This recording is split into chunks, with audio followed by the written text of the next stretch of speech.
अडानी डूबेगा, आपका पैसा डूबेगा। लेकिन अपने दोस्त के लिए खजाना खोल दिया और एलआईसी से कहा हमारा दोस्त डूब रहा है, अडानी डूब रहा है, उसके ऊपर निवेशकों का भरोसा पैदा हो, इसलिए तुम इनके शेयर और बॉन्ड खरीदो। और 33,000 करोड़ रुपए का शेयर अडानी का एलआईसी ने खरीदा। अडानी का जब ये रेत का महल गिरेगा तो उसमें देश के करोड़ों निवेशकों का भी पैसा डूबेगा। क्या अपने एक दोस्त के लिए देश को इसी तरह से नीलाम किया जाएगा? लेकिन सवाल यह है कि हिंदुस्तान के अखबार तो मोदी जी के दोस्त के बारे में कुछ लिखते नहीं, हिंदुस्तान के टीवी चैनल मोदी जी के दोस्त के बारे में कुछ दिखाते नहीं। जिंदगी के साथ भी और जिंदगी के बाद भी, ये नारा तो आपने सुना होगा, एलआईसी का नारा, जिस एलआईसी के ऊपर देश के करोड़ों लोगों का भरोसा है, विश्वास है कि अगर हम अपनी गाढ़ी कमाई का पैसा एलआईसी में लगा रहे हैं तो ये हमारी जरूरत पर हमको वापस मिलेगा।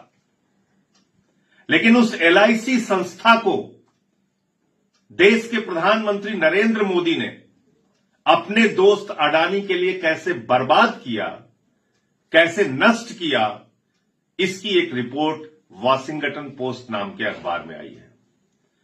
आप कह सकते हैं अमेरिका का अखबार है, लेकिन सवाल यह है कि हिंदुस्तान के अखबार तो मोदी जी के दोस्त के बारे में कुछ लिखते नहीं, हिंदुस्तान के टीवी चैनल मोदी जी के दोस्त के बारे में कुछ दिखाते नहीं। तो कहीं भी अगर खबर छप रही है तो उस खबर की सत्यता क्या है, ये जरूरी है।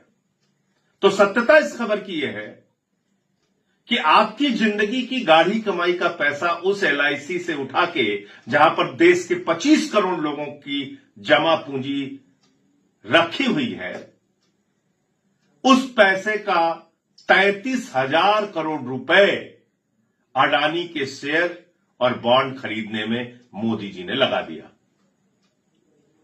33,000 रुपए नहीं, 3300 करोड़ रुपए भी नहीं, 33,000 करोड़ रुपए। आपके स्कूल के लिए पैसा नहीं है, अस्पताल के लिए पैसा नहीं है, महंगाई के लिए पैसा नहीं है, आपकी जिंदगी में सुविधाएं देने के लिए पैसा नहीं है, किसान का कर्ज माफ करने के लिए सरकार के पास पैसा नहीं है, लेकिन अपने दोस्त के लिए सरकार ने खजाना खोल दिया और एलआईसी से कहा हमारा दोस्त डूब रहा है, अडानी डूब रहा है,